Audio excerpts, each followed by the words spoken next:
شاء اللہ ولا حول ولا قوة الا باللہ العلی العظیم حسبنا اللہ ونعم الوکیل نعم المولا ونعم النصیر اعوذ باللہ من الشیطان اللعین الرجیم بسم اللہ الرحمن الرحیم رب اشرح لی صدری ویسر لی امری واحلل عقدۃ من لسانی یفقہوا قولی الحمدللہ رب العالمین والعاقبۃ للمتقین والجنۃ للمؤمنین والنار للملحدین والمنافقین والکافرین والعاصین وصلی اللہ علی سیدنا ومولانا ابی القاسم المصطفى محمد صلی علی محمد وعلى آلہ الأطیبین الأنجبین الأطہرین الأکرمین المعصومین المظلومین المنتخبین المنتجبین لا سیما بقیت اللہ الأعظم فی الأراضین روحی وأرواح العالمین لتراب مقدمہ الفدا واللعنة الدائمة الباقية على أعدائهم أجمعين من الآن إلى قيام يوم الدين آمين يا رب العالمين أما بعد فقد قال الله تبارك وتعالى في القرآن الحكيم وهو أصدق الصادقين وقوله الحق أعوذ بالله من الشيطان الرجيم بسم الله الرحمن الرحيم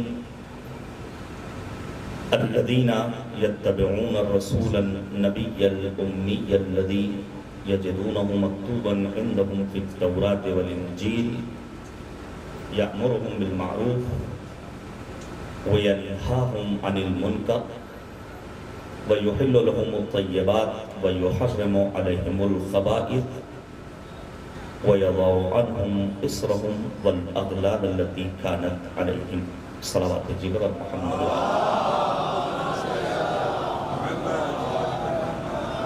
عزیزان گرامی،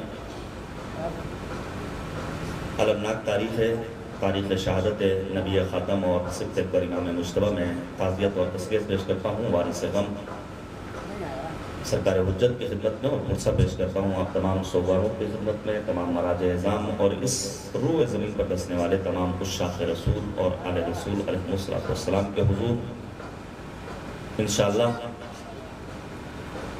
آخرت میں پروردگار نبی آدم اور اولاد پیغمبر خاتم کی شفاعت ہمارے شامل حال فرمائے۔ دعا کی قبولیت کے لیے مل جل کر صلوات بھیجیے گا اور محمد و آل صلی اللہ علیہ محمد و آل علماء کرام کی موجودگی میں چند ایک معروضات پیش کرنا چاہتا ہوں ان کی اجازت سے۔ پروردگار عالم نے قرآن مجید میں مختلف جگہوں پر اپنے نبی کا تعارف پیش کیا، اور آج کے دور میں ضرورت اس بات کی ہے کہ ہم اپنے نبی کو اللہ کے آخری رسول کو پہچانیں۔ آپ جانتے ہیں طوفان بدتمیزی اٹھتے رہتے ہیں، اور اس وقت صرف ایک نپور شرما والا مسئلہ نہیں ہے۔ حیدرآباد میں جو مذہبی منافرت کو فروغ دینے کے لیے نبی آدم کی شان میں توہین کی گئی، کوئی نیا مسئلہ نہیں ہے۔ سینکڑوں یوٹیوب چینلز ہیں جہاں نبی خاتم کی شان میں جسارتیں ہو رہی ہیں، قرآن مجید کی شان میں توہین ہو رہی ہے، توحید پروردگار کو ٹارگٹ کیا جا رہا ہے۔ ایسے میں شہید مطہری رضوان اللہ تعالیٰ علیہ کا وہ جملہ مشعل راہ ہے جہاں انہوں نے بیان کیا ہے کہ تمہاری مجلسیں، تمہارے بیانات، تمہارے نعرے، تمہارے اشعار، تمہارا اپنا خطاب قوم کو سلانے والا نہ ہو بلکہ قوم کو جگانے والا ہو۔ لہذا آپ کو جا کر کے کچھ دیر اس چھوٹے سے طالب علم کی گفتگو کو سننا ہے۔ پروردگار عالم نے قرآن مجید میں جن جن مقامات پر اپنے حبیب کو اپنا مخاطب قرار دیا ہے، مالک کا لہجہ بہت ہی متین، بہت ہی نفیس، انداز بہت ہی شیرین، طٰہٰ، یاسین، مزمل، مدثر، یا پھر وہ عظیم الشان فرمان وما ارسلناک الا رحمۃ للعالمین۔ لیکن تین مقامات وہ ہیں جہاں لہجہ پروردگار میں تندی پائی جاتی ہے۔ پہلا مرحلہ وہ ہے توحید پروردگار کا مرحلہ، جہاں پروردگار کے لہجے میں تندی پائی گئی اور مالک نے آواز دی لئن اشرکت لیحبطن عملک۔ اے پیغمبر شرک کی کوئی گنجائش نہیں ہے. اگر آپ نے شرک کیا تو آپ کے تمام اعمال برباد ہو جائیں گے. شرک صرف اور صرف بت پرستی کو نہیں کہتے ہیں. کبھی کبھی ہمارے وجود میں کچھ ایسی حرکتیں پیدا ہو جاتی ہیں، کبھی کبھی ہمارے ہاں کوئی انتقال کر جاتا ہے، تب بھی ہم کفریہ اور شرکیہ جملے اپنے لبوں پر لے آتے ہیں. آپ سوچیں ابھی کوئی عزیز اس دنیا سے رخصت ہو جائے تو ہم کبھی کبھی اتنا آگے بڑھ جاتے ہیں کہ خود مالک کی شان میں جسارت کرتے ہوئے کہتے ہیں کہ ابھی تو مرنے کے دن نہیں تھے. ہم تو اللہ میاں سے ناراض ہیں، اللہ تو ہماری سنتا نہیں ہے. کیا ہمارا ہی عزیز مرنا تھا؟ ابھی تو مرنے کے دن نہیں تھے. جبکہ ہمیں سب کو معلوم ہے کہ مرنا ہم سب کو ہے. موت ہمیں بھی آنی ہے، آپ کو بھی آنی ہے. جس نے بھی اس دنیا میں آنکھیں کھولی ہوں اسے مالک موت کے ذریعے اپنی بارگاہ میں طلب کرنے والا ہے، پھر وہیں پر حساب و کتاب کرنے والا ہے. تو ہمارے یہاں توحید کے مرحلے میں مضبوط عقیدہ پایا جانا چاہیے، اور پوری کربلا کی بیس، اساس اور بنیاد ہی توحید پروردگار پر استوار ہے. وہ موضوع گفتگو نہیں ہے. لہذا آگے بڑھ رہا ہوں. دوسرا مرحلہ جہاں پروردگار کے لہجے میں تندی پائی گئی وہ ہے قرآن مجید کا مرحلہ. سورہ حاقہ کو پڑھیے گا. پروردگار کیا کہتا ہے؟ وَلَوْ تَقَوَّلَ عَلَيْنَا بَعْضَ الْأَقَاوِيلِ. اے پیغمبر، آپ کو حق نہیں ہے کہ آپ قرآن مجید میں تحریف کریں، کسی چیز کو گھٹائیں یا بڑھائیں. نہ تحریف لفظی، نہ تحریف معنوی. اور پھر مالک کہتا ہے اگر آپ نے ایسا کیا تو ہم آپ کو محکم گرفت میں لیں گے. ثُمَّ لَقَطَعْنَاهُ مِنْهُ الْوَتِينَ. ہم آپ کی شہرگ حیات کو کاٹ دیں گے. یہ کون کہہ رہا ہے؟ کریم پروردگار. کس سے کہہ رہا ہے؟ نبی کریم سے. مجھے ایک جملہ کہنے دیجئے میرے عزیزو.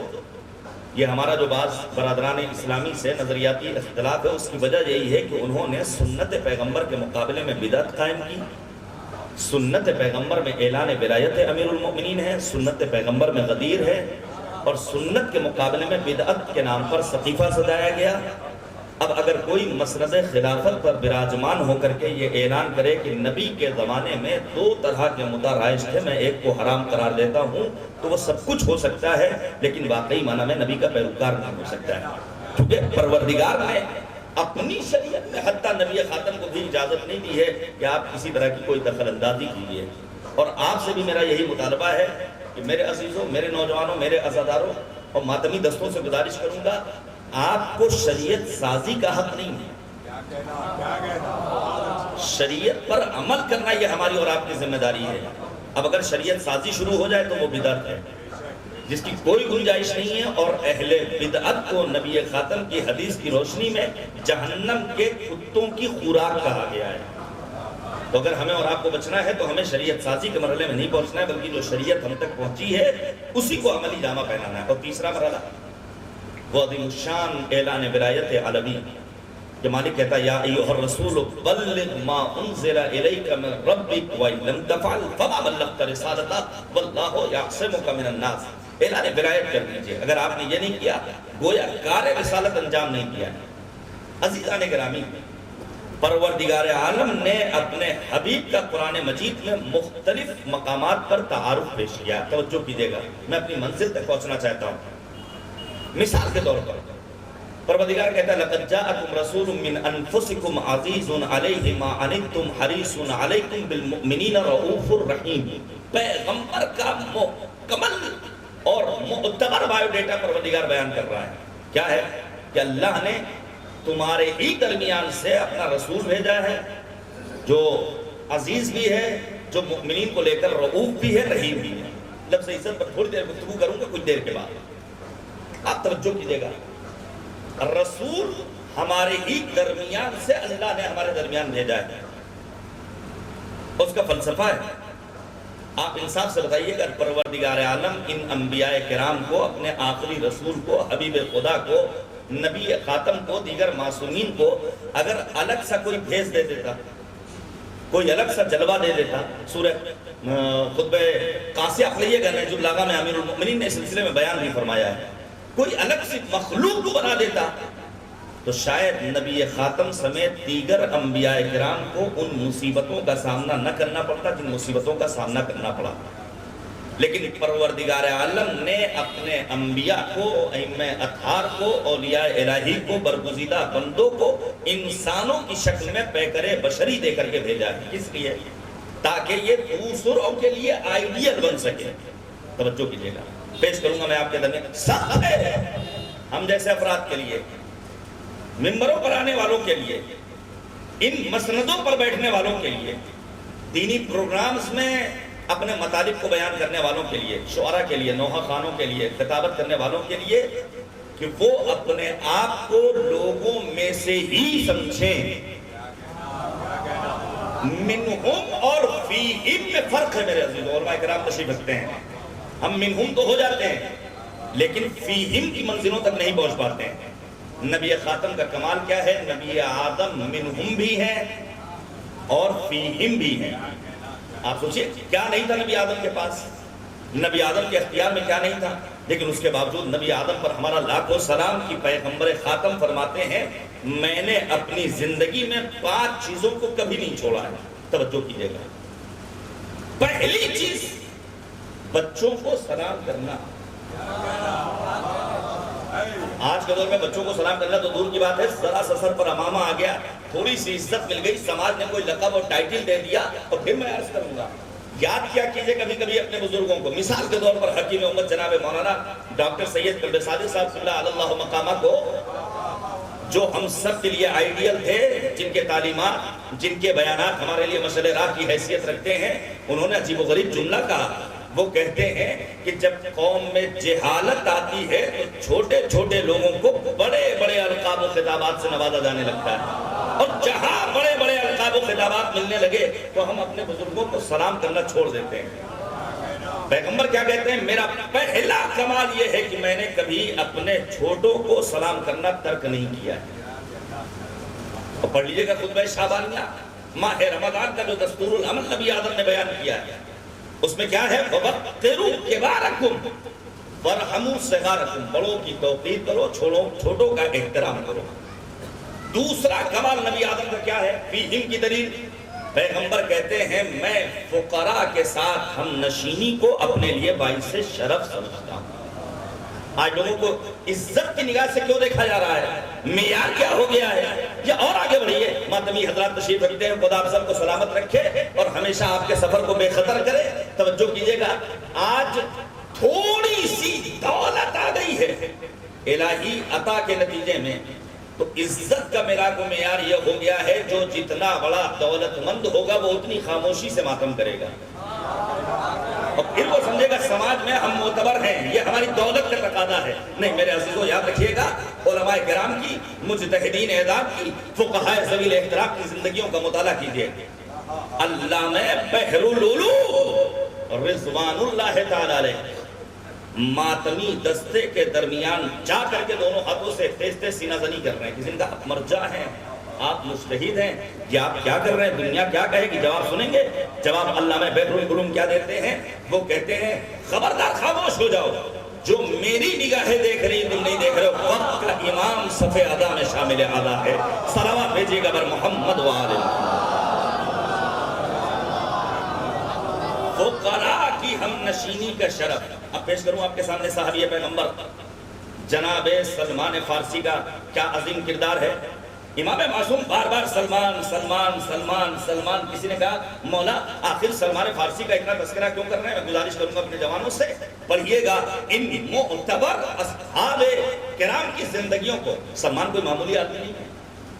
جب جابر ابن عبداللہ انصاری نے نبی خاتم سے سوال کیا اے اللہ کے رسول ذرا جابر سلمان کے بارے میں بتائیے، تو جناب پیغمبر خاتم کیا کہتے ہیں؟ سلمان کے سینے میں علم کا ٹھاٹھے مارتا ہوا سمندر۔ اور پھر پیغمبر نے کہا جو سلمان سے محبت کرے میں اس کا عاشق ہوں۔ سلمان کون ہے؟ جنہوں نے کوفے شہر کی ڈیزائننگ کی ہے، بہترین آرکیٹیکٹ ہے جناب سلمان فارسی۔ عزیزان گرامی، کسی نے کہا مولا آپ بار بار سلمان کا تذکرہ کیوں کرتے ہیں؟ جانے قربان، مولا فرماتے ہیں سلمان کی ایک ادا ہمیں اتنی پسند ہے جس کی وجہ سے بار بار سلمان کا ہم نام لیتے ہیں۔ وہ ادا کیا ہے؟ سلمان صبح و مساء سماج کے فقراء اور تنگدست افراد کے ساتھ اٹھا بیٹھا کرتے ہیں۔ ہمارے یہاں عزت کا میرا کو معیار کیا ہو گیا ہے؟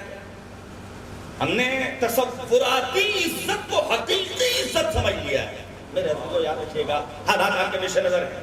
ابھی آپ نے اور ہم سب نے دیکھا ایرانی صدر مملکت جاتا ہے یونائٹڈ نیشن کی جنرل اسمبلی میں، اور جانے کے بعد شہید قاسم سلیمانی کی تصویر کو پیش کرتا ہے، اور جناب آغا رئیسی کے اس عمل نے ثابت کر دیا کہ تمہیں فقط سماج میں انفرادی زندگی میں اپنے آپ کو عزیز نہیں بنایا ہے. توجہ کیجئے گا، صرف سماج میں اپنے آپ کو صاحب عزت نہیں بنانا ہی، چند لوگوں نے تمہیں سلام کرنا شروع کر دیا کہ سماج سے، محلے سے، گھر سے باہر نکلے تو کچھ لوگوں نے تمہارے ہاتھ کو چوم لیا کہ سمجھو بہت بڑے عزیز ہیں. اور یہ ہم خطبہ بالخصوص نوجوان ذاکرین کی، جنہوں نے آتے ہی مدرسے کی چہار دیواری میں خطابت اور نقابت اور ندامت شروع کر دی، یہ ان کی کمزوری ہو گئی. کچھ لوگوں نے کہہ دیا بڑی اچھی خطابت بھائی، اب تک نہیں سنی. اب پھر وہ سارے اعلیٰ انسانی اقدار کو، حفظ مراتب کو برادران ہمارے فراموش کر دیتے ہیں ہم جیسے افراد. توجہ کیجئے گا، تو کیا وہ عزت ہے جو گھر کے باہر ہو، جو چند مومنین کے ذریعے مل جائے، جو آفس میں مافوق یا ماتحت کے ذریعے مل جائے، جو دوستوں کی جھرمٹ پہ مل جائے، جو چوراہوں پر مل جائے، جو ہوٹلوں میں مل جائے؟ نہیں عزیزان گرامی، بلکہ حقیقی عزت وہ عزت ہے جو انسان کو اس کے گھر کے حدود میں اس کی بیوی اور اس کے بچوں کے ذریعے مل جائے. آپ سوچیں وہ عزت کس کام کی عزت ہے؟ جو انسان کو گھر کے باہر تو عزیز بنا دے، لیکن گھر کے اندر پہنچنے کے بعد ماں باپ گری نگاہ سے دیکھ رہے ہیں، بیوی بچے گری نگاہ سے دیکھ رہے ہیں، کوئی سلام کرنے کو تیار نہیں ہے، احباب اعزاء اور اقربا اسے نگاہ سے نہیں دیکھ رہے ہیں. فقراء اور تنگدستی کی ہم نشینی پیغمبر کا محبوب عمل تھا، جسے پیغمبر نے کبھی ترک نہیں کیا. تو اس کا مطلب یہ نہیں کہ ہم پیسے نہ کمائیں، نہیں، خوب پیسے کمائیں. پیسہ کمانا عیب نہیں ہے، البتہ اس کے لیے محنت کرنی پڑے گی، اس کے لیے زحمت کرنی پڑے گی، اس کے لیے گھر سے باہر نکلنا پڑے گا، اس کے لیے نیند کو قربان کرنا پڑے گا. میں پیش کروں آپ کے سامنے صرف امام حسین کا ایک فقرہ، توجہ کیجئے گا. ابھی ہم نے اور آپ نے زیارت اربعین پہ غور کیجئے گا.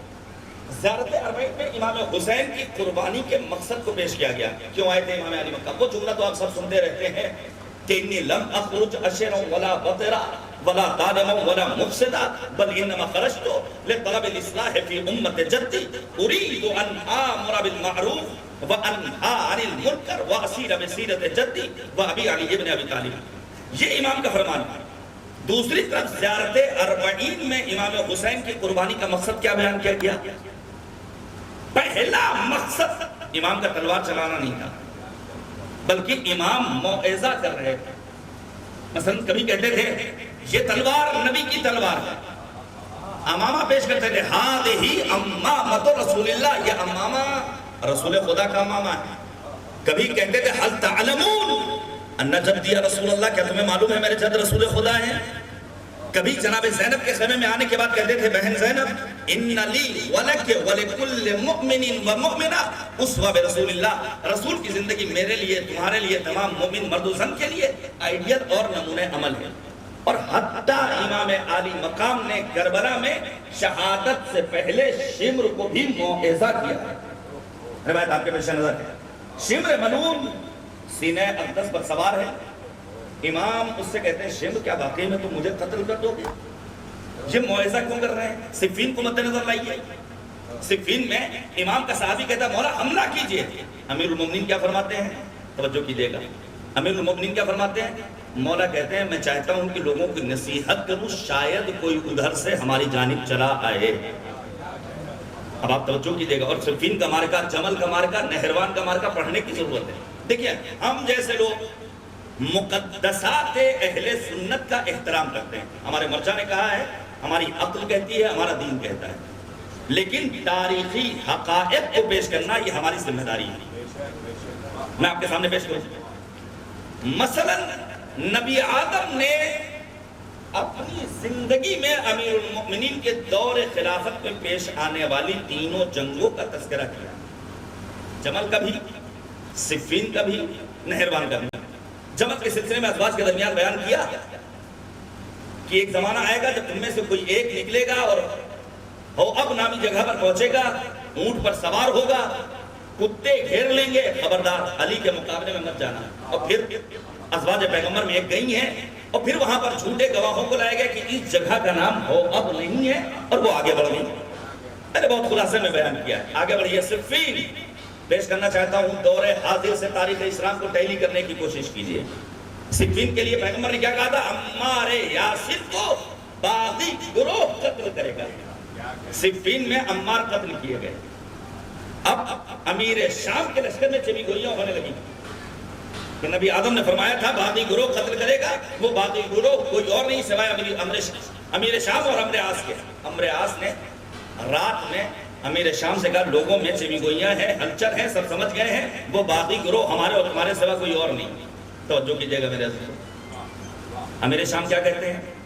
فوراً جواب دیا، صبح ہونے دو، ہم دو دو چار کی طرح سب برابر کر دیں گے، گھبرانے کی کوئی بات نہیں۔ بالکل وہی صورتحال، ہمارے اپنے ملک کی صورتحال کو مد نظر رکھیے، عالمی منظرنامے پر نگاہ ڈالیے، کتنے مسائل ہیں، کتنے جوان خودکشی کر رہے ہیں، کتنے افراد بے روزگار ہیں، کتنی پریشانیاں ہیں، لیکن امیر شام نے عمار یاسر کی شہادت کے بعد، صبح نمودار ہونے کے بعد پہلا کام کیا، تقریر کی اور کہا علی غلطی پر ہیں، اگر علی اپنے ساتھ عمار یاسر کو نہ لاتے تو عمار یاسر قتل نہ کیے جاتے۔ سب نے کہا امیر آپ بالکل صحیح کر رہے ہیں، یہ ہے پروپیگنڈا، یہی صورتحال آج کی ہے۔ مہنگائی کہاں پر ہے، لائٹ کی کیا صورتحال ہے، سڑکوں کا کیا حال ہے، گیس سلنڈر کی قیمت کیا ہو گئی ہے، لیکن یہاں صاحب آتے ہیں، من کی بات کر کے چلے جاتے ہیں، ہندوستانی بھولے بھالے عوام کہتے ہیں بالکل آپ صحیح کہہ رہے ہیں۔ کتنے مسائل ہیں، پبلک کو اٹھا کے رکھ دیا ہے چیتوں کے مسئلے میں، لا کر کے راہل گاندھی کی ٹی شرٹ پر گفتگو کی جا رہی ہے۔ عزیزان گرامی، درس لینا ہے نبی خاتم سے اور اولاد پیغمبر اعظم سے کہ اپنے آپ کو حتیٰ سیاسی معاملات میں عزت دار بناؤ۔ یہ جو ایرانی صدر نے آ کر کے یونائیٹڈ نیشن میں دنیا کے برسر اقتدار حکمرانوں کے درمیان شہید قاسم سلیمانی کی تصویر پیش کی، یہ ان کی سیاسی عزت کا تقاضا تھا، اور ہمیں بھی سیاسی مراحل میں، سیاسی میادین میں اپنے آپ کو عزت دار بنانا ہے۔ تو پیسہ خوب کمانا ہے، لیکن پیسہ کمانے کے لیے محنت کرنی ہوگی، مزدوری کرنی ہوگی۔ پھر پیغمبر کہتے ہیں میری تیسری صفت یہ ہے کہ میں نے ہمیشہ موٹا اور کھردرا کپڑا زیب تن کیا ہے۔ تو کیا پیغمبر کے پاس دولت نہیں تھی؟ توجہ کیجئے گا، ایک پیغام دینا چاہتا ہوں اس مسئلے میں بھی۔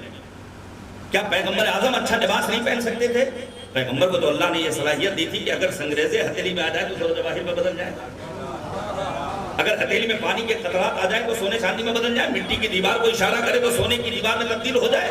لیکن اللہ رے عظمت پیغمبر خاتم نے منہم اور فیہم کے صحیح تصور کو پیش کیا ہے۔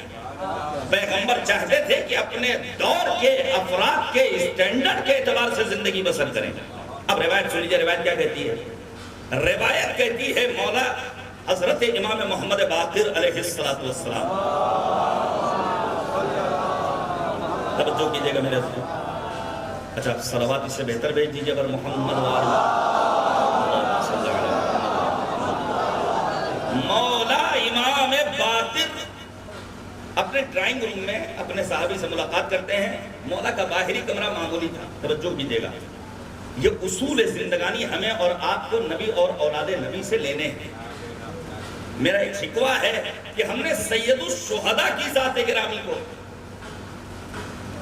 صرف اور صرف کربلا تک محدود کر دیا، جبکہ ہماری دعا کیا ہے؟ اللہم اجعل محیایا محیا محمد و آل محمد و مماتی ممات محمد و آل محمد، زندگی محمد اور آل محمد جیسی ہو، موت محمد اور آل محمد کی موت جیسی ہو۔ اب اگر ہم میں سے کسی انسان کی آرزو ہو کہ اس کا لائف اسٹائل مثلا عربی کنٹری جیسا ہو، طرز حیات کیسا ہو جیسے گلف کنٹریز میں، تو کم ممکن ہوگا جب اس نے گلف کو دیکھا ہو اور وہاں کے لوگوں کی زندگی کے نظام کو دیکھا ہو۔ کوئی چاہے کہ ایرانی لائف اسٹائل ہو جائے، کم ممکن ہوگا جب ایران کو دیکھا ہو، ایرانیوں کو دیکھا ہو، امریکیوں جیسا ہو جائے، گوروں جیسا ہو جائے، جس میں سماج تباہ ہو رہا ہے، کھانے کے لیے نہیں ہے، لیکن چونکہ ہمیں مغرب کی پیروی کرنی ہے، سماج تباہ ہو برباد ہو رہا ہے۔ کم ممکن ہوگا جب گوروں کو دیکھا ہو، ان کے ممالک کو دیکھا ہو۔ آپ انصاف سے بتائیے، جب ہم خدا کی بارگاہ میں دعا کر رہے ہیں خدایا ہماری زندگی محمد اور آل محمد کی زندگی جیسی ہو، کم ممکن ہوگا جب ان کی زندگی کو از اول تا آخر ہم نے پڑھا ہو۔ تو کیا امام حسین کی زندگی فقط کربلا کے میدان میں؟ کیا صرف 61 ہجری میں روز عاشور؟ نہیں، 57 برس کے امام علی مقام تھا۔ امام کی ازدواجی زندگی ہے، امام کی قرآنی زندگی ہے، امام کی عبادی زندگی ہے۔ نبی آدم نے 63 برس زندگی بسر کی۔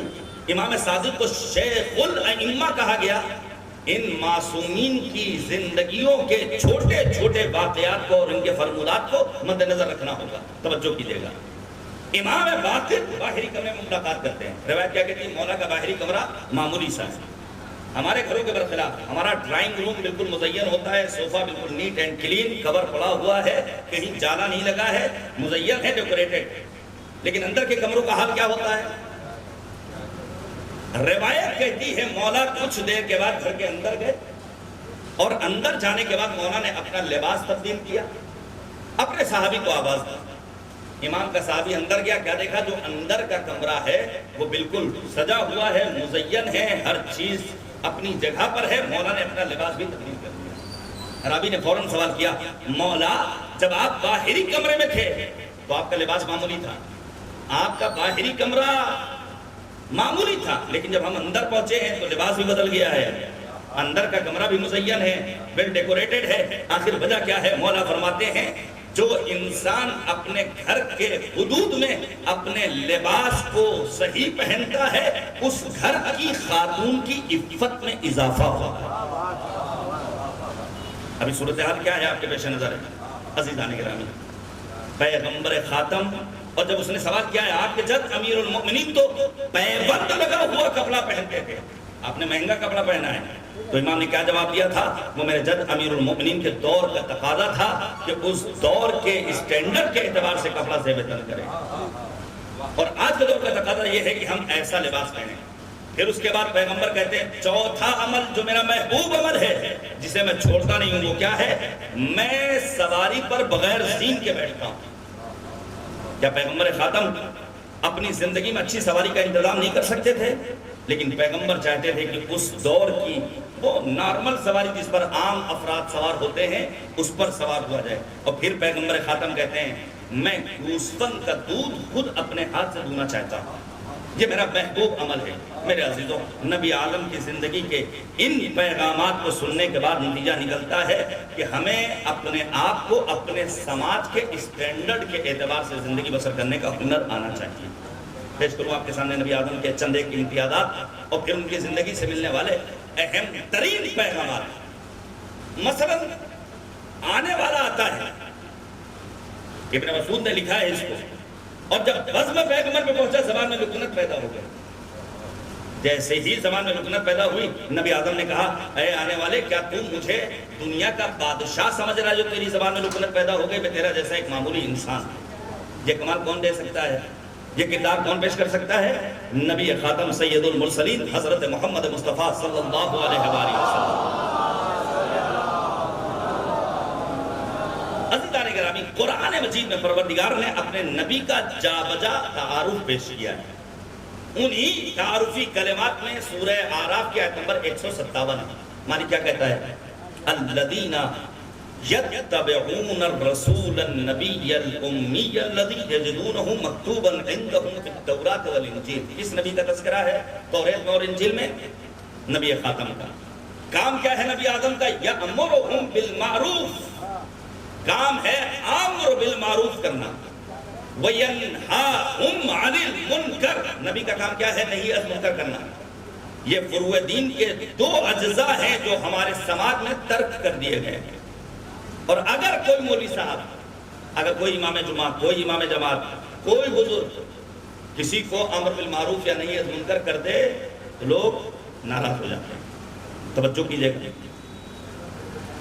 پیغمبر کا کام کیا ہے؟ امر بالمعروف کرنا، نہیں از منکر کرنا۔ کتنی اہم ہے یہ دو چیزیں، پیش کروں آپ کے سامنے۔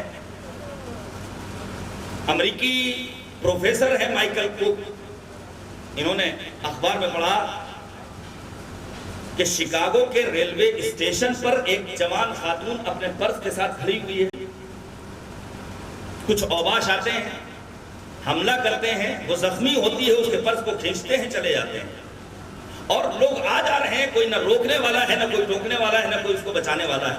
اس کی مظلومیت کی داستان پڑھی اب ان کے ذہن میں یہ سوال پیدا ہوا، دنیا میں جتنے مکاتب فکر ہیں ذرا ان کا جائزہ لیا جائے کہ کس مکتب فکر نے امر بالمعروف اور نہی از منکر کی سب سے زیادہ تاکید کی ہے؟ سارے مکاتب فکر کا، سارے دھرم کا، سارے مذاہب کا انہوں نے جائزہ لیا اور پھر اس نتیجے پر پہنچے جس کتاب میں، جس مذہب نے سب سے زیادہ اچھائیوں کے حکم کی ترغیب دلائی ہے، برائیوں سے روکنے کی تاکید کی ہے، وہ مذہب اسلام ہے۔ کتاب لکھتے ہیں اور یہ کتاب حرم میں حضرت امام علی رضا علیہ السلام مشہد مقدس سے شائع ہوتی ہے۔ تو آیا امر، اچھا بعض افراد کہتے ہیں ہمیں اتنا اچھا مجمع ملا تھا، کیا ضرورت ہے کہ اس طرح کی سادی گفتگو پڑھ کے چلے جاؤ؟ ہماری سن کے افراد، تم تو بولنے والے ہو، مستقل ٹی وی پر آتے ہو، بولنے کا تمہارے پاس سلیقہ ہے، الفاظ ہے، تھوڑی بہت اردو بھی بول لیتے ہو، ضرورت کیا ہے کہ سادی گفتگو کر کے چلے جاؤ؟ توجہ کیجئے گا میرے حضرت، میں گزارش کروں گا پڑھیے گا سورہ مبارک ہے آراف کی آیت نمبر 164 کو، نہ یاد رہے مجلس آن لائن ہو رہی ہے، سن لیجئے گا۔ آیت نمبر 164 میں پروردگار بعض بنی اسرائیل کا تذکرہ کرتا ہے۔ یہ بنی اسرائیل وہ ہیں جو اپنے دور کے فرعونیوں کو نصیحت کرتے ہیں۔ لوگوں نے اعتراض کیا، لما تعظون، یا آخر تم موعظہ کیوں کر رہے ہو؟ نصیحت کی ضرورت کیوں پیش آئی؟ اللہم مہلکہم او معذبہم عذابا علیما، اللہ انہیں ہلاک کرنے والا ہے یا انہیں شدید عذاب میں مبتلا کرنے والا ہے۔ جواب سنیں گے بنی اسرائیل کا جواب کیا تھا؟ بنی اسرائیل کا جواب فقط ایک تھا،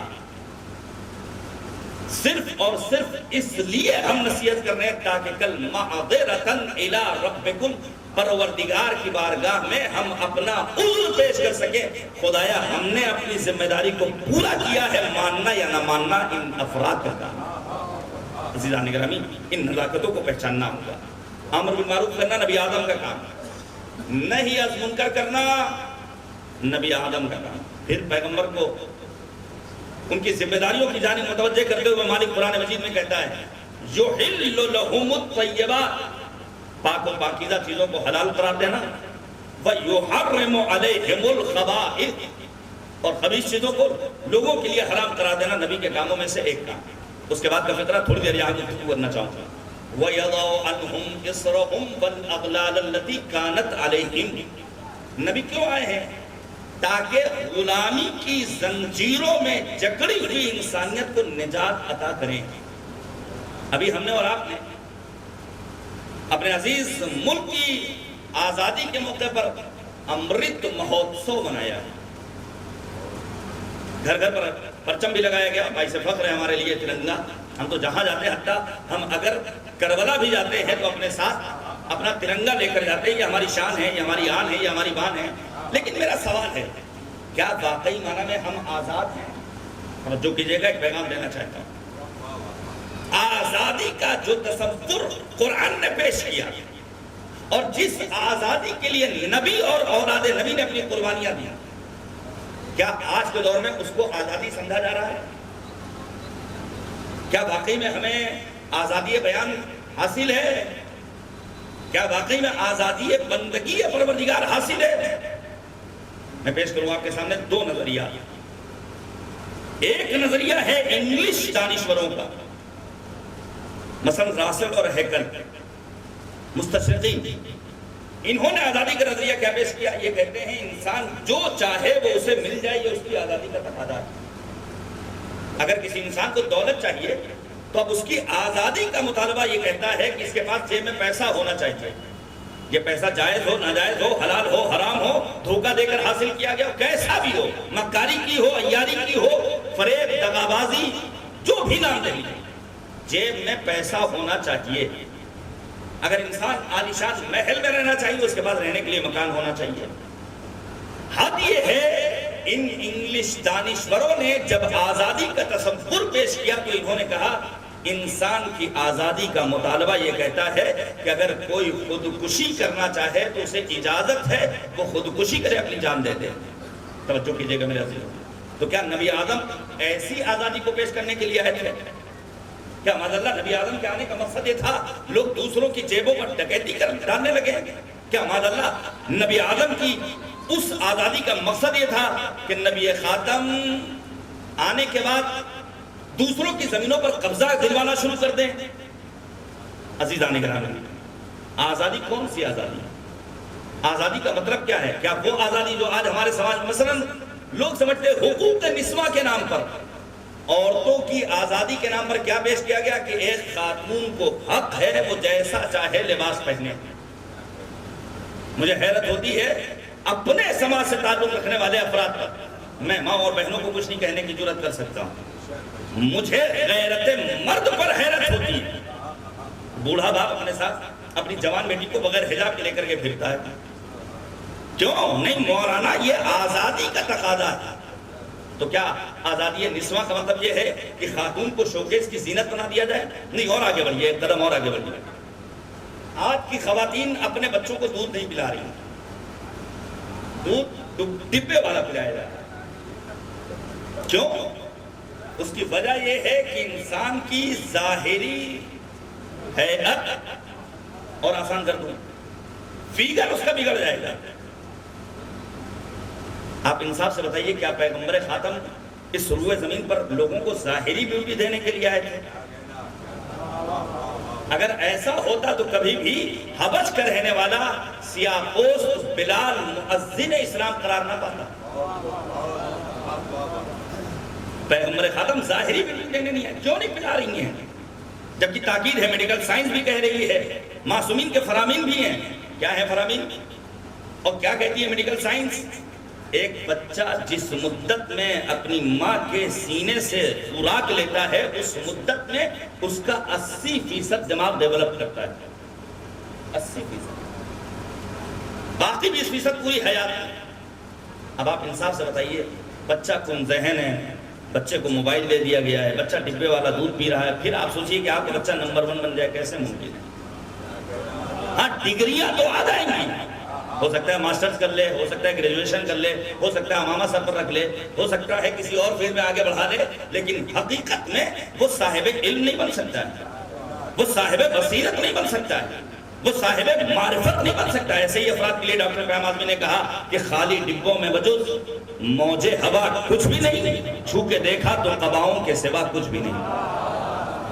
ہمیں آج کے دور میں ڈگریاں نہیں لینی. عزیزان گرامی، وہ آزادی ہے کیا؟ پیش کروں آپ کے سامنے راسخ ہیکل اور ہمارے ہاں جو آزادی کا تصور پیش کیا گیا وہ آپ نے سن لیا. حقیقی آزادی کی تعریف بیان کی ہے باب مدینۃ العلم سے خوشہ چینی کرنے والے شاگرد امام خمینی، شاگرد علامہ طباطبائی جناب علامہ مرتضی مطہری رضوان اللہ تعالی علیہ نے. قدر کیجئے گا اس ایک جملے کی. شہید مطہری کہتے ہیں حقیقت آزادی انسان کی کمال بندگی میں پوشیدہ ہے. جو جتنا بڑا عابد ہوگا وہ اتنا بڑا آزاد انسان ہوگا. اب سمجھ میں آیا نبی آدم کس قسم کی آزادی دینے کے لیے آئے تھے، اور پھر امام سید سجاد کو کیوں کر امام حریت کہا گیا. ہاتھوں میں ہتھکڑیاں تھیں، پیروں میں بیڑیاں تھیں، گلے میں طوق خاردار تھا، لیکن چونکہ سید الساجدین تھے، زین العابدین تھے، ذو الصفنات تھے، لہذا وہ امام حریت کہلائے. جیسی بات عبادت کی آتی ہے ہمارا جوان گھبرا جاتا ہے، سمجھتا لوگ مولوی صاحب نے پھر نماز کی بات کرنی شروع کر دی. میرے عزیزو یاد رکھیے گا، ہمارا موضوع گفتگو عبادت نہیں ہے، بلکہ موضوع گفتگو یہ ہے کہ ہم اپنی عبادت کو آسان عبادت کیسے بنائیں. کیسے آسان عبادت بنائیں. گلی سے آپ گزر رہے ہیں، کیلے کا چھلکا پڑا ہوا ہے، اسے آپ نے کنارے کر دیا، یہ ہے آپ کی عبادت. یتیم بچے کو دیکھ لیا، کچھ نہیں کر سکتے، سر پر دستے شفقت پھیر دیا، یہ ہے آپ کے ہاتھ کی عبادت. اپنی نگاہوں سے قرآنی آیات کو دیکھ لیا، یہ ہے نگاہوں کی عبادت. کوئی غریب بے سہارا نظر آیا، کچھ اس کی مالی مدد کر دی، یہ ہے آپ کی عبادت. ہمیں عبادت کے مرحلے میں آسان عبادت کی جانب اپنے جوانوں کو آگے بڑھانا ہوگا. ابھی آپ نے پڑھا کہ میدان کربلا میں امام عالی مقام کی ایک صدا گونجی تھی، حل من ناصر. تو یہ صدائے نصرت طلبی سن 61 ہجری میں ختم نہیں ہو گئی، بلکہ آج بھی فدائے عالم میں امام حسین کی وہ نصرت طلبی کی آواز گونج رہی ہے. اور ہمیں چند مرحلوں میں نصرت کرنی ہے اپنے دین کی، اپنے مکتب کی، اپنے امام کی، اپنے مذہب کی. علمی اعتبار سے ابھی علم کے راہ میں ہم نے اپنے قدم کو آگے بڑھایا تو ہے، لیکن اس منزل تک نہیں پہنچے ہیں جہاں ہمیں پہنچنا چاہیے۔ توجہ کیجیے گا میرے عزیزو، علم کی کتنی اہمیت ہے۔ قرآن مجید میں 779 مرتبہ کلمہ علم آیا ہے۔ توجہ کیجیے گا، نبی آدم نے بار بار کہا علم حاصل کرو، علم حاصل کرو، علم حاصل کرو، یہاں تک کہ جب جنگوں میں پکڑ کر یہودی یا دیگر افراد کو لایا جاتا تھا، اگر کوئی صلاحیت رکھتا تھا کہ وہ دوسروں کو تعلیم دے سکے تو پیغمبر کہتے تھے تم اتنے افراد کو تعلیم سے آراستہ کرو، تمہیں ہم آزاد کر دیں گے۔ یہ ہے ہمارے مکتب کی اور ہمارے مذہب کی تعلیم۔ پیش کروں روایت کیا کہتی ہے؟ روایت کہتی ہے کہ آنے والا ایک یہودی ہے اور اس نے چونکہ اسیر ہو کر آیا تھا، بہت سارے مسلمانوں کو زیور علم سے آراستہ کیا۔ پیغمبر خاتم کی نگاہ میں اس یہودی کی عزت بڑھی۔ توجہ کیجیے گا، جب عزت بڑھی، نبی آدم کو معلوم ہوا وہ شخص بیمار ہے، نبی پہنچے اس کے گھر میں، ماں باپ بھی بیٹھے ہوئے ہیں، وہ زندگی کے آخری لمحات میں جانے قربان پیغمبر خاتم نے ایک معلم کو کیا اہمیت دی ہے۔ پیغمبر کہتے ہیں چونکہ تم نے بہت سارے مسلمانوں کو تعلیم دے کر اسلام کے ساتھ انصاف کیا ہے، احسان کیا ہے، لہذا میں بھی تمہارے ساتھ ایک نیکی کرنا چاہتا ہوں، میں گزارش کروں گا کہ تم مسلمان ہو جاؤ۔ میرے عزیزو، وہ اپنے ماں باپ کو دیکھتا ہے، پھر کلمہ شہادتین پڑھتا ہے، مسلمان ہو جاتا ہے اور اس دنیا سے رخصت ہو جاتا ہے۔ یہ وہ انسان ہے جس نے نبی آدم کی ایک نیکی کے سبب اپنی عاقبت کو بخیر کر لیا، اپنی عاقبت تو خیر کر لی۔ عزیزان گرامی، علم کی راہ میں ہمیں اپنے آپ کو آگے بڑھانا ہوگا۔ دوسری جو مدد کرنی ہے ہمیں اور آپ کو، وہ ہے عملی مدد۔ عملی مدد کا مطلب کیا ہے؟ یہی فلاں چھلکا ہٹا دیا، دوسروں کی چپلوں کو روندا نہیں، کسی غریب کی مدد کر دی، کسی کی فکری مدد کر دی۔ میں صرف اور صرف جناب مرحوم عشرت لکھنوی علی اللہ مقامہ کے مسدس کے 2 بند پیش کروں اور پھر اس کے بعد آپ کے سامنے کچھ اور مطالب کو بیان کروں کہ ہمیں کیسے عملی مدد کرنی ہے۔ مثلا وہ کہتے ہیں اللہ اور رسول کا فرمان ہے نماز۔ مجھے واقعی میں تھوڑا سا مایوسی کا شکار ہونا پڑا۔ نماز جماعت میں کتنے افراد تھے ظہرین میں؟ تو کیا سب آفس میں تھے؟ کیا سب اپنی دکانوں میں تھے؟ اگر تھے تو کوئی مسئلہ نہیں، اگر نہیں تھے تو نماز جماعت میں کتنے افراد کو ہونا چاہیے تھا؟ ہم 2 مہینے 8 دن تو نماز کی پابندی کر لیں۔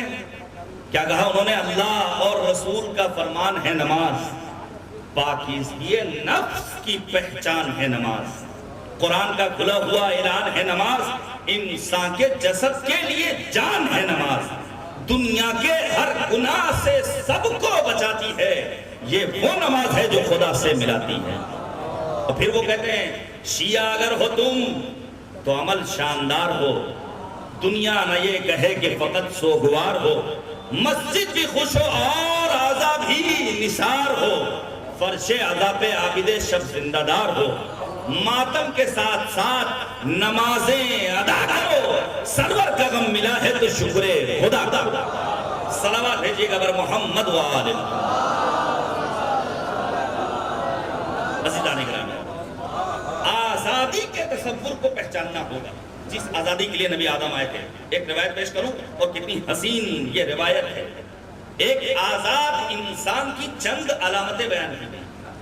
پہلی علامت کیا ہے؟ من اوحش الناس تبرأ من الحریہ، جسے دیکھ کر لوگ ڈرنے لگے وہ سب کچھ ہے لیکن وہ آزاد نہیں ہو سکتا۔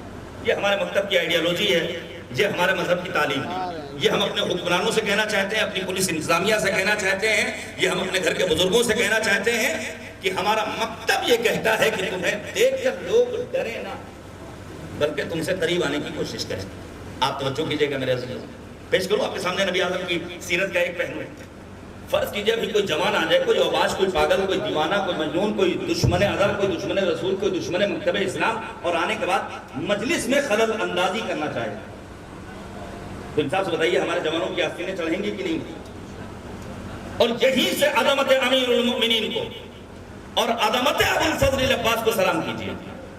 توجہ کیجئے گا، نبی آدم نے جب امیر المؤمنین سے کہا علی تمہارے سر پر ضربت لگے گی، تمہاری داڑھی تمہارے خون سے خضاب ہوگی، تو امیر المؤمنین نے جو فاتح خیبر ہیں، جو فاتح خندق ہیں، جو مارکوں کو سر کرنے والے ہیں، مولا امیر المؤمنین نے یہ نہیں کہا اے اللہ کے رسول دیکھ لوں گا کون آتا ہے، کس میں کتنی ہمت ہے، بلکہ امیر المؤمنین نے فقط ایک جملہ کہا، اے اللہ کے رسول یہ بتائیے ادا کا فی سلامت من دینی، یہ بتائیے کیا اس وقت میرا دین سالم ہوگا؟ جناب ابوالفضل عباس میدان کربلا میں کیا کہتے ہیں؟ تم نے میرے دائنے ہاتھ کو قلم کر دیا ہے، اگر بدن کے ٹکڑے ٹکڑے بھی کر دو میں اپنے دین سے باز آنے والا نہیں ہوں، دین کا دفاع کرتا رہوں گا۔ عزیزان گرامی، ڈرنا نہیں ہے، ڈرنا نہیں ہے۔ اب آپ انصاف سے بتائیے، یہ جو مسلم حکمران ہیں سعودی عرب، آل سعود اور دیگر 50 سے زیادہ ممالک جنہیں دیکھ کر کے لوگ ڈر رہے ہیں، یمنیوں پر بمباری ہو رہی ہے، یہ جو مسلسل ستایا جا رہا ہے، یہ فلسطینی عوام جن سے گھبرا رہے ہیں، کیا واقعی معنی میں وہ آزاد ہیں؟ اگر آزاد ہوتے تو آل سعود کو دیکھ کر کے لوگ ڈرتے نہ، ہم جنت البقیع پہنچنے کے بعد شرطوں سے کبھی گھبراتے نہ، وہاں کی پولیس انتظامیہ کو دیکھ کر ایک زائر قبور ائمہ بقیع کا ڈر جانا اس بات کی دلیل ہے آل سعود سب کچھ ہو سکتے ہیں لیکن اپنی دنیاوی زندگی میں آزاد نہیں ہے، بلکہ اسیر ہیں اپنی دولت کے، اپنی شہوت کے، اپنی حکومت کے، اپنے منصب کے، اپنی جاہ و جلال کے، اور اس کے سوا کچھ اور نہیں ہے۔ میں آپ کے سامنے روایت کا ایک فراز پیش کروں کہ آخر یہ کیوں بیان کیا؟ من اوحش الناس تبرأ من الحریہ، روایت سنیے، سفیان ثوری کہتے ہیں میں چھٹے امام حضرت امام جعفر صادق علیہ السلام مولا امام صادق کے گھر میں پہنچا، توجہ کیجئے گا، مولا امام صادق کے گھر میں پہنچا، میں نے کیا دیکھا؟ مولا مغموم ہے، اضطرابی کیفیت طاری ہے، میں نے پوچھا مولا خیریت؟ امام صادق فرماتے ہیں کہ میری ایک کنیز ہے جسے میں نے یہ حکم دیا تھا فلاں حجرے میں میری اجازت کے بغیر داخل مت ہو، وقت نہیں ہے، وگرنہ میں چند ایک اصول بیان کرتا زندگیوں کے، یہ گھر گھرانے کا شیرازہ کیوں منتشر ہو رہا ہے، یہ بہو اپنی سسرال سے صرف اس لیے کیوں بھاگ رہی ہے کہ حتیٰ ہمیں اپنے بیڈ روم میں بھی ازدواجی زندگی گزارنے میں آزادی نہیں مل رہی ہے۔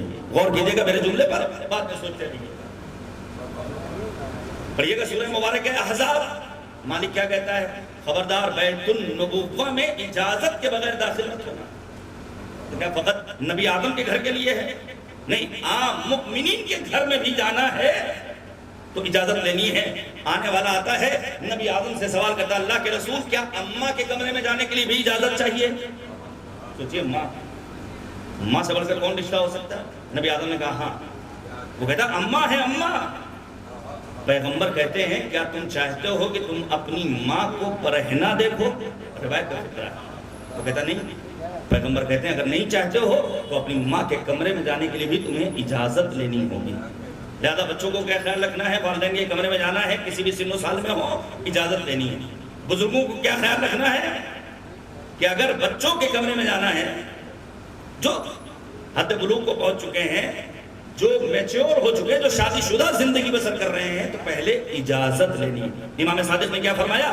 میں نے کنیز کو منع کیا تھا فلاں حجرے میں مت جانا، لیکن وہ قانون کنیز بغیر اجازت کے کمرے میں داخل ہو گئی، اس کی آغوش میں کمسن بچہ تھا، جیسے ہی اس کی نگاہ مجھ پر پڑی بچہ اس کے ہاتھ سے گرتا ہے، بچہ مر جاتا ہے، فوراً سفیان ثوری کہتے ہیں مولا کیا بچے کی رحلت کے سبب آپ کے چہرے پر یہ المناک کیفیت طاری ہے، آپ مضطرب ہیں؟ جانے قربان امام صادق کہتے ہیں میں بچے کی رحلت سے مضطرب نہیں ہوں بلکہ پریشان اس لیے ہوں کہ مجھے دیکھ کر کنیز کے اندر اتنا خوف کیوں طاری ہوا کہ اس کے ہاتھ سے بچہ گر گیا۔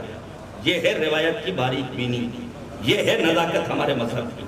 پہلی علامت کہ آزاد انسان وہ ہوگا جسے دیکھ کر لوگ ڈریں گے۔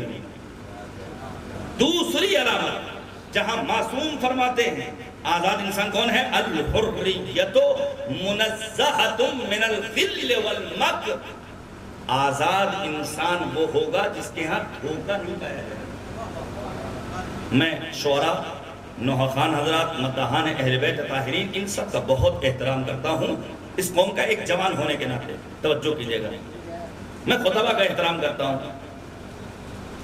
کیا کہا معصوم نے؟ آزاد کون ہے؟ جس کے یہاں دھوکہ نہ ہو، جس کے یہاں فریب نہ ہو۔ لہذا معصوم کی حدیث کی روشنی میں ان افراد سے دوری اختیار کرنا ضروری سمجھتا ہوں جو 2 مہینے 8 دن عوام کو دھوکہ دیتے ہیں. معذرت کے ساتھ قرآن کیا کہتا ہے؟ سورہ شعراء کو پڑھیے گا اصل میں فی کل واد یہیمون. یہ شعراء کون ہیں جن کی مذمت کی گئی ہے؟ جو ہر وادی کے مسافر ہیں، انہیں منچ ملنا چاہیے. وہ 2 مہینے 8 دن سب سے بڑے عزادار، سب سے بڑے نوحہ خان، سب سے بڑے منقبت خان، سب سے بڑے مرثیہ خان، سب سے بڑے سوس خان، لیکن جہاں ایام عزا رخصت ہوئے تو وہاں ان کی فیلڈ بدل گئی. عزیزان گرامی یاد رکھیے یہ بھی ایک طرح کا دھوکہ ہے. امام کیا کہتے ہیں کہ تمہیں اپنے آپ کو مکاری، عیاری اور دھوکہ دہی سے محفوظ رکھنا ہے. اور میں گزارش کروں گا میرے اپنے جہاں امام حسین کے لیے ایک بات یہ بیان کی گئی کہ امام کا مقصد تھا نصیحت کرنا، وہیں ایک فطرہ کیا ہے؟ وَبَدَلَ مُحْجَتَهُ فِيكَ لِيَسْتَنْقِذَ عِبَادَكَ مِنَ الْجِهَالَةِ وَحَيْرَةِ الضَّلَالَةِ. امام کیوں آئے ہیں میدان کربلا میں؟ تاکہ لوگوں کو ضلالت و گمراہی اور جہل و جہالت کی تاریک وادیوں سے نجات دلائیں اپنی قربانی کے ذریعے. ہمیں بھی قربانی کا جذبہ پیدا کرنا ہوگا راہ دین میں، راہ نبوت میں، راہ اسلام میں، راہ کربلا میں. کیوں؟ کیونکہ امام علی مقام جب مکے کی سرزمین سے نکلے ہیں اور عازم سفر ہوئے ہیں، امام خطبہ دے رہے ہیں. مولا کہتے ہیں من کانا باذلا فینا مہجتہ فلیرحل معنا. جو ہماری راہ میں قربانی کا جذبہ رکھتا ہو وہ ہمارے ساتھ آئے. لوگ کرتے چلے گئے. میرے عزیزو یاد رکھیے یہ قربانی کبھی آواز کی ہو سکتی ہے، یہ قربانی کبھی شاعری کی ہو سکتی ہے، یہ قربانی کبھی نظم کی ہو سکتی ہے، یہ قربانی کبھی نثر کی ہو سکتی ہے، یہ قربانی کبھی مال کی ہو سکتی ہے، یہ قربانی کبھی عزت کی ہو سکتی ہے، یہ قربانی کبھی آبرو کی ہو سکتی ہے. جب ان تمام تر قربانیوں کو راہ دین میں خرچ کرنے کا جذبہ پیدا ہو جائے تب انسان کہے ہم مولائی ہیں، ہم غدیری ہیں، ہم کربلائی ہیں. ہمارا تعلق نبی اور اولاد نبی علیہ السلام سے ہے. صلوات بھیجیے گا بر محمد. اور پھر ایک اور علامت بیان کی گئی ایک آزاد انسان کی. من توفیق الحر اکتسابہ المال من حلہ. آزاد کون ہے؟ جو پیسہ کمائے گا لیکن جائز راستوں سے پیسہ کمانا اپنے لیے باعث فخر سمجھے گا. بہت سارے لوگ سوالات کرتے ہیں فلاں گیم کھیلیں نہ کھیلیں، فلاں شیئر بازار میں ہم حصہ لیں نہ لیں. مراج اعظام کی ویب سائٹ پر جا کر کے آپ مراجعہ کر سکتے ہیں. پیسہ کمانے کی خوب تاکید ہے، لیکن اس بات کا دھیان دینا ہوگا جائز ہے یا ناجائز ہے. اسی لیے معصوم فرماتے ہیں ترک لقمۃ الحرام احب الی اللہ من صلاۃ الف رکعۃ تطوعا. ایک لقمہ حرام کو چھوڑ دینا 2000 رکعت مستحبی نماز پڑھنے سے بہتر ہے. تو کیا مطلب؟ کیا ہمارا جوان محنت ہی نہ کرے؟ کیا مطلب ہمارا جوان دکان کا شٹر نہ کھولے؟ کیا ہمارا جوان کاروبار حیات کی تلاش میں نہ نکلے؟ نہیں میرے عزیزو، دنیا کی جو مذمت کی گئی ہے اور کہا گیا ہے حب الدنیا راس کل خطیہ، دنیا کی محبت تمام برائیوں کی کنجی ہے، جڑ ہے، اساس ہے، بنیاد ہے. اس کا مطلب یہ ہے کہ انسان دنیا کی ظرف و برق میں اپنے آپ کو اتنا گم کر لے کہ کہتا ہوا نظر آئے اما آج زندگی بسر کر لینے دو، کل کس نے دیکھا ہے. بعض افراد یہی کہتے ہیں اما کل جو ہوگا دیکھا جائے گا. نہیں عزیزان گرامی، علامہ اقبال نے کہا تھا کہ کافر کی یہ پہچان کے آفاق میں گم ہے، مومن کی یہ پہچان کے گم اس میں ہے آفاق. کافر کون ہوتا ہے؟ جو مومن کی جو دنیا کی ظرف و برق میں اپنے آپ کو گم کر لیتا ہے. مومن وہ ہوتا ہے الذین یتفکرون فی خلق السماوات والارض، جو زمین و آسمان کی خلقت میں غور کر کے اپنے مالک تک پہنچنا چاہتا ہے. اور یہ ہم بندوں کا کمال ہے کہ ہم بندگان خدا پروردگار کو خود خدا کے موجودات و مخلوقات کے ذریعے پہچانتے ہیں. اور یہ نبی اور اولاد نبی کا کمال ہے کہ وہ خدا کو پہچانتے ہیں خود خدا کی ذات کے ذریعے. امام سجاد کیا کہتے ہیں؟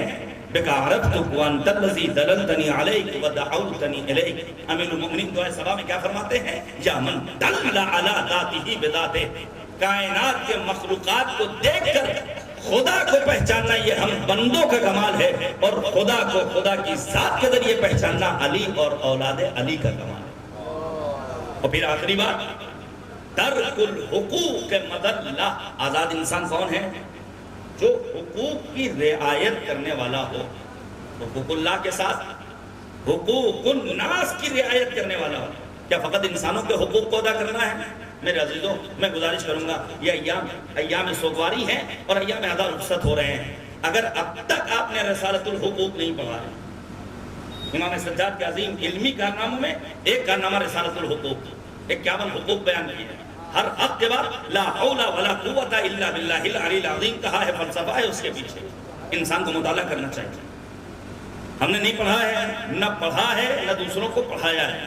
ہماری عزاداری، ہماری یہ پیغامات، ہماری یہ مجالس، ہمارے یہ تعلیمات، ہمارے دین کے یہ خوبصورت پیغامات ہمارے اپنے محلوں میں محدود ہو کر رہ گئے. ہم نے دنیا والوں تک منتقل نہیں کیا ہے. جبکہ تاریخ آن پہنچی ہے. ہمارے اور آپ کے 8ویں امام کی شہادت کی آخر سفر اس وقت ایران سوگوار ہے امام رضا کی شہادت کے سبب. کیا کہا امام رضا نے؟ مولا فرماتے رحم اللہ عبدا احیا امرنا. خدا کی رحمتیں اس بندے کے شامل حال ہیں جو امر کو زندہ کرے ہمارے. کیسے زندہ ہوگا؟ نعرے لگا کر، زبانی جمع خرچی کے ذریعے. اب اصل دہروی نے فوراً سوال کیا وَكَيْفَ يُحْيِي أَمْرُكُمْ، مولا آپ کا امر زندہ کیسا ہوگا؟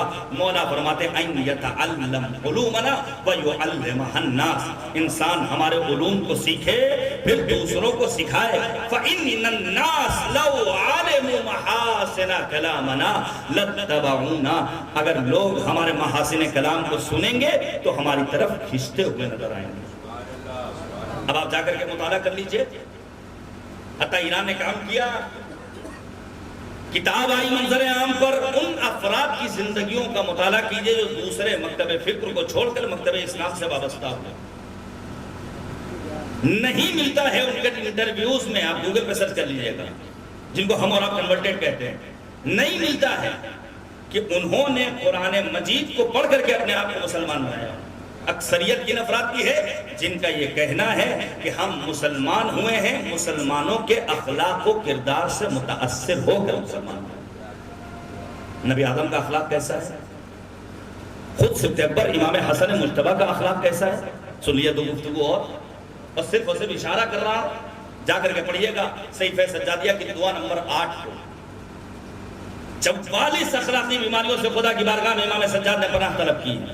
اللہم انی اعوذ بک من حیجان الحرص وثورۃ الغضب وغلبۃ الحسد وضعف الصبر وقلۃ القناعہ وشکاست الخلق. اور ساری چیزوں کے ساتھ پھر امام کیا کہتے ہیں؟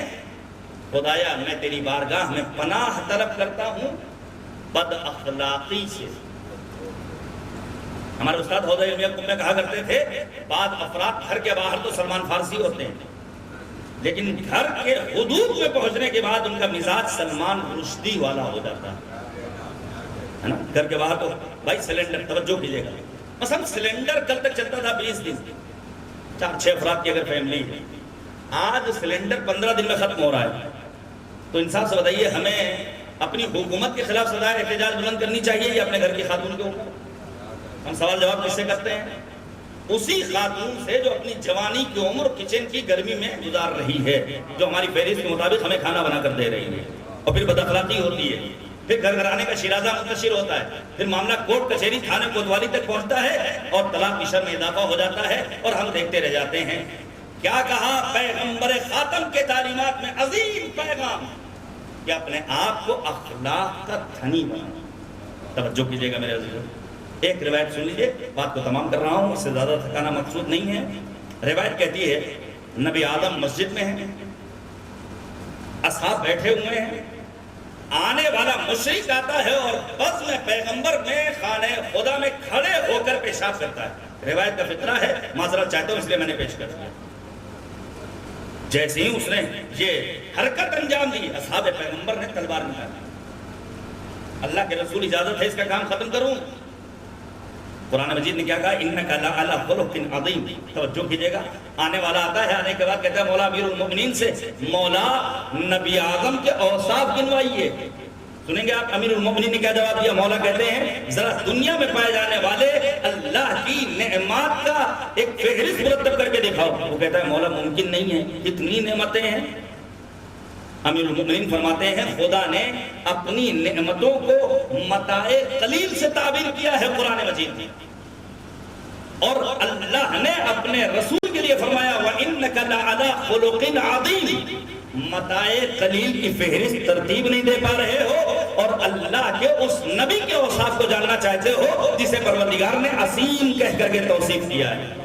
عزیزان گرامی، اصحاب نے جیسی کہا اجازت ہے کام ختم کر دے، جانے قربان نبی آدم کہتے ہیں نہیں خبردار، آنے والا ہے مریض، میں ہوں طبیب، اس آنے والے کو جانے دو۔ جب وہ چلا گیا نبی اعظم نے اصحاب کے ساتھ مسجد کو پاکیزہ بنا لیا اور وہ پھر کردار سے اتنا متاثر ہوا کہ آتا ہے اور مکتب اسلام کا گرویدہ ہو جاتا ہے۔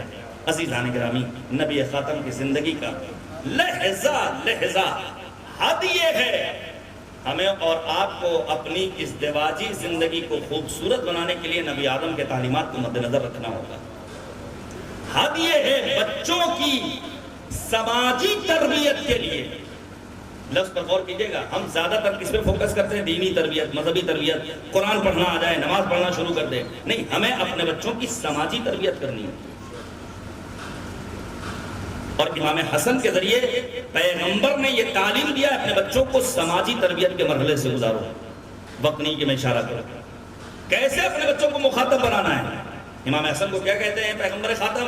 ہدائی بنی تفاحت قلبی نور عینی ثمرۃ فؤادی بہجت قلبی، نور دل، میوہ دل، راحت جان، خون کیے چش، یہ کس نے مخاطب قرار دیا ہے؟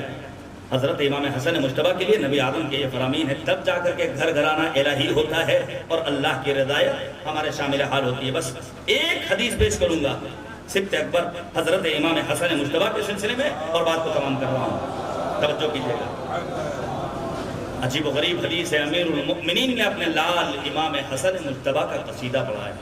مولا فرماتے ہیں الحمد للہ الذی جعل فی ذریت محمد نذیر یحییٰ بن زکریا، اس خدا کی تعریف ہے جس نے ذریت پیغمبر خاتم میں یحییٰ ابن زکریا جیسا لال قرار دیا ہے۔ ہمارا سلام ہو شہید جفا سبت اکبر امام مجتبیٰ پر، ہمارا سلام ہو نبی خاتم پر، ہمارا سلام ہو اولاد پیغمبر اعظم پر۔ دین کی حفاظت کے لیے، مکتب کی پاسبانی کے لیے ان معصوم ہستیوں نے اپنی جان کو قربان کیا ہے۔ میں اسی مقام پر چونکہ 50واں سال ہے اس پروگرام کا بانی ہے اسلام کا ماتم کے عنوان سے خدا کی بارگاہ میں دعا کروں گا ان بزرگوں کے حق میں جنہوں نے اس پروگرام کی بنا ڈالی، جو آج ہمارے درمیان نہیں معبود، ان کے درجات کو بلند تر فرمائے اور ہم سب کو دین فہمی، قرآن فہمی، کربلا فہمی کا شعور نصیب فرمائے اور اس دولت عزا کو ہم سے کبھی بھی سلب نہ کرے اور شفاعت رسول اور آل رسول ہم سب کے شامل حال ہو۔ آئیے چند جملے آپ کے سامنے پیش کروں اور بات کو تمام کروں۔ انشاءاللہ بھی ہم اور آپ مصاب ہوں گے اپنی بیرونی انجمن کی نوحانی کے ذریعے، انشاءاللہ گریہ بھی کریں گے اور حق کے ماتم کو ادا کرنے کی کوشش کریں گے۔ پیش کروں آپ کے سامنے۔ سخت ہوتا ہے کسی انسان کا اپنے باپ سے جدا ہو جانا، اور پھر اگر بیٹی فاطمہ جیسی بیٹی ہو، اگر لاڈلی نبی کی لاڈلی ہو، اتنا سخت تھا شہزادی کونین کے لیے، امت مسلمہ کے لیے کوشچن مارک ہے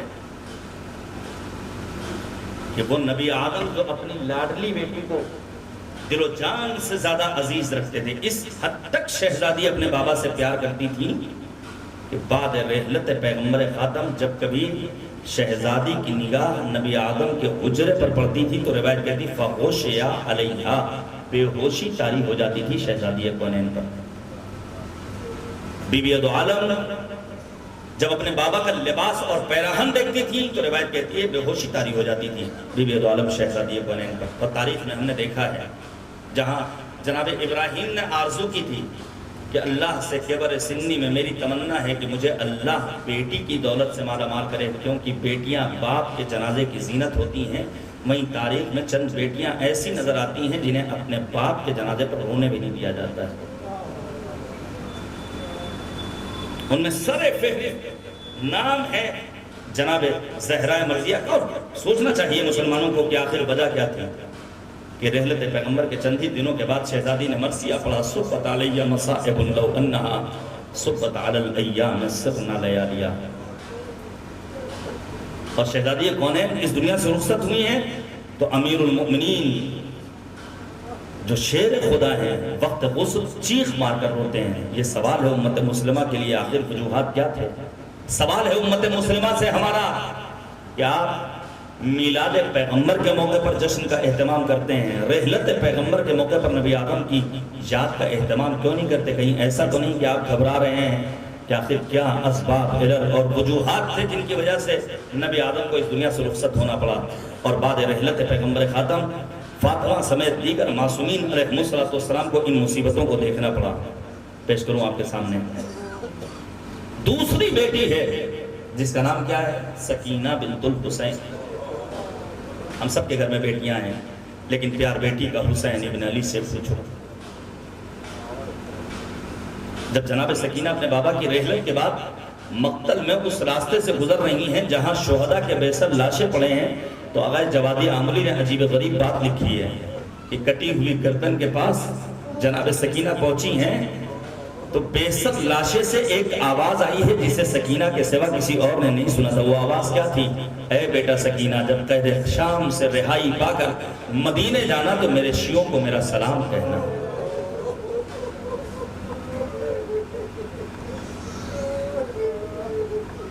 اور پھر کتنے تازیاں لگے ہیں، کتنے تماچے لگے ہیں. جناب سکینہ کو راہ کوفہ و شام میں کتنی مصیبتوں کو برداشت کرنا پڑا ہے. اجر تمہار اللہ، خدا کوئی غم نہ دے سوائے غم اہل بیت. آپ انصاف سے بتائیے، غیرت مند مومنین ہیں ہم، اپنے سماج میں انسان کی عزت کا معیار کیا سمجھتے ہیں کہ اس کی تشییع جنازہ میں کتنے لوگوں نے شرکت کی. اگر مجمع قبرستان میں زیادہ ہوتا ہے تو ہم یہی کہتے ہیں کہ یہ بڑا عزت دار تھا، بہت سارے اس کے چاہنے والے تھے، سماج میں بڑا معتبر تھا. ہائے سماج کا ایک عام مومن گزر جائے، اس کے جنازے میں اگر افراد شریک ہو جائیں تو ہم اس کی عزتوں کا معیار پتہ لگاتے ہیں. لیکن ہائے رے، عظمت پیغمبر خاتم سید المرسلین کا جنازہ محض 11 افراد کی موجودگی میں اٹھا ہے امت مسلمہ سے. پھر ایک سوال، وجوہات کیا تھے کہ نام نہاد مسلمانوں نے نبی کے جنازے کو چھوڑ دیا تھا؟ اور اس خانوادے میں تو ہر جنازہ مظلومیت کا جنازہ ہے. شہزادی کونین کا جنازہ شب کی تاریکی میں اٹھا ہے، امیر المؤمنین کا جنازہ محدود افراد نے اٹھایا ہے، اور ستم بالائے ستم امام حسن مجتبی کا جنازہ تاریخ انسانیت کا واحد جنازہ ہے جو گھر سے گیا بھی اور گھر واپس بھی آیا ہے. جب گھر سے گیا تو کفن سفید تھا لیکن گھر واپس آیا ہے تو کفن خون آلود ہے. میں ختم کر رہا ہوں. جوہدہ نے امام حسن کو زہر دیا ہے، امام تڑپ رہے ہیں. امام مجتبی نے آقا حسین سے مطالبہ کیا، بس 2 منٹ سن لیجئے. آقا حسین سے مطالبہ کیا ہے، بھیا حسین ذرا تشت لے کر آؤ، جگر کے ٹکڑے کٹ رہے ہیں. تشت آ گیا، جگر کے ٹکڑے گر رہے ہیں. امام حسن کیا کہتے ہیں؟ بھیا حسین تشت کو ہٹا دو. امام حسین نے دست ادب جوڑ لیے، بھیا یہ بتائیے آخر تشت ہٹانے کا حکم کیوں دے رہے ہیں؟ امام حسن نے کیا جواب دیا تھا؟ بھیا حسین، میں نہیں چاہتا ہوں میرے جگر کے ٹکڑوں پر میری مادائی زینب و ام کلثوم کی نگاہیں پڑیں. دست ادب کو جوڑ